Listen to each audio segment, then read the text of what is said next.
Students, आज हम बात करेंगे मैकेनिक्स के बारे में, जो कि फिजिक्स की सबसे ओल्डेस्ट ब्रांच है। और मैकेनिक्स के अंदर हम बेसिकली स्टडी करते हैं मोशन की, कि मोशन क्या होता है।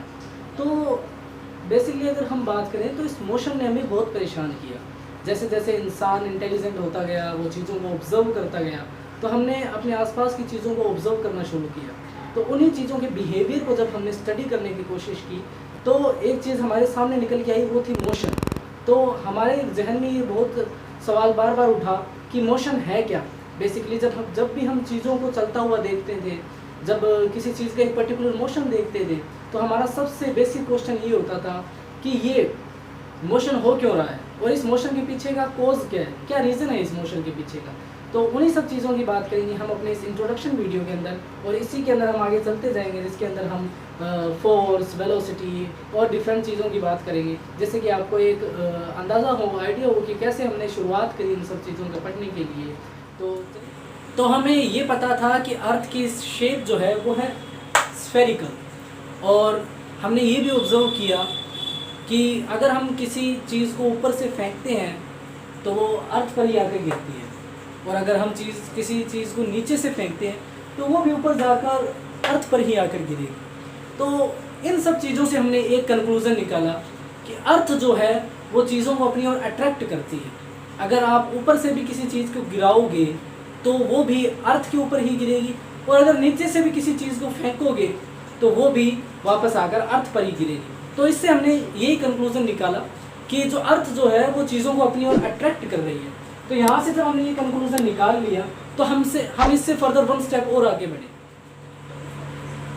तो जब हमने अर्थ से मून को देखा तो हमें पता चला कि मून जो है वो अर्थ के चारों ओर रिवॉल्व कर रहा है, मून अर्थ का चक्कर लगा रहा है। और अभी हमने ये कंक्लूज़न निकाला कि अर्थ जो है वो चीज़ों को अपनी ओर अट्रैक्ट करती है। तो ये मून अगर अर्थ के चारों रिवॉल्व कर रहा है तो ये अर्थ मून को अट्रैक्ट क्यों नहीं कर रही, ये मून अर्थ के ऊपर आके क्यों नहीं गिर रहा। तो हमारा ये सवाल अब अराइज हुआ कि हमने जो कंक्लूज़न निकाला वो मून पर क्यों नहीं फिट बैठ रहा। ये मून जो है अगर अर्थ चीज़ों को अपनी ओर अट्रैक्ट करती है तो मून अर्थ पे आके क्यों नहीं गिर रहा, मून हमेशा अर्थ के चारों ओर घूमता ही क्यों है, इसके पीछे का क्या रीज़न है। तो ये जो मून का मोशन था ये भी हमें समझ नहीं आ रहा था, हमें पहले अर्थ वाले मोशन ही समझ में नहीं आ रहे थे। फिर हमने एक नया मोशन और देख लिया कि जो मून का मोशन है वो अर्थ के चारों ओर है। तो अगर अर्थ चीज़ों को अपनी ओर अट्रैक्ट करती है तो मून को भी अर्थ पर गिर जाना चाहिए, मोशन करते करते एटलीस्ट धीरे धीरे करके गिर तो जाना चाहिए, पर ये गिर क्यों नहीं रहा। तो ये चीज़ों का हम सोचते रहे कि इसका क्या रीज़न है। तो इन्हीं सब सवालों के साथ कहानी में एक धांसू एंट्री हुई न्यूटन की। न्यूटन ने जो चीज़ों को सोचने का नज़रिया था वो ही बदल दिया, और ये सब की शुरुआत हुई न्यूटन के एक थॉट एक्सपेरिमेंट से। और ये जो थॉट था वो रिवोल्यूशनरी थॉट था, इसने ह्यूमन हिस्ट्री को चेंज ही कर दिया, ह्यूमंस के सोचने का नज़रिया ही बदल दिया, हमारा प्रकृति को, चीज़ों को देखने का नज़रिया बदल दिया, जिससे हमें मोशन को समझने में बहुत ज़्यादा आसानी हुई। तो हमें पता चला कि अर्थ जो है वो हर 8000 मीटर पर 5 मीटर कर्व कर सकती है। और न्यूटन ने ये सोचा कि अगर हम किसी ऊंची जगह से, जैसे कि मान लो कोई माउंटेन से है, तो इसलिए इसे न्यूटन्स माउंटेन एक्सपेरिमेंट और न्यूटन्स थॉट एक्सपेरिमेंट कहा गया। तो न्यूटन ने सोचा कि अगर हम किसी बॉल को कैनन से फेंकें तो वो यहाँ के गिरेगी, अगर हम उसे और ज़्यादा स्पीड दे दें तो वो यहाँ कहीं आकर गिरेगी। सिमिलरली अगर हम उससे इतनी ज़्यादा स्पीड दे दें कि वो जैसे मान लो यहाँ कहीं चली जाए बॉल। अब हमें पता है कि हर 8000 मीटर पर अर्थ जो है वो 5 मीटर कम हो जाती है।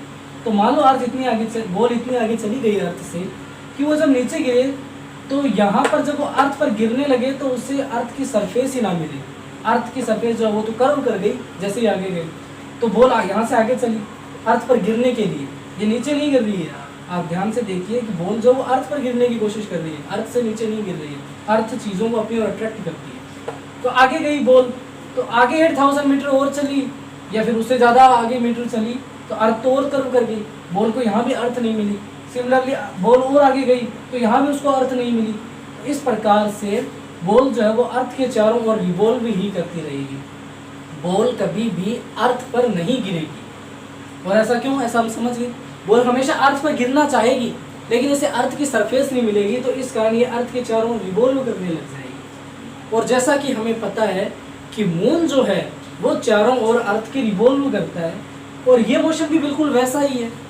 तो जब एक ही टाइप का मोशन हो रहा है तो इन चीज़ों के पीछे कारण भी एक ही होगा।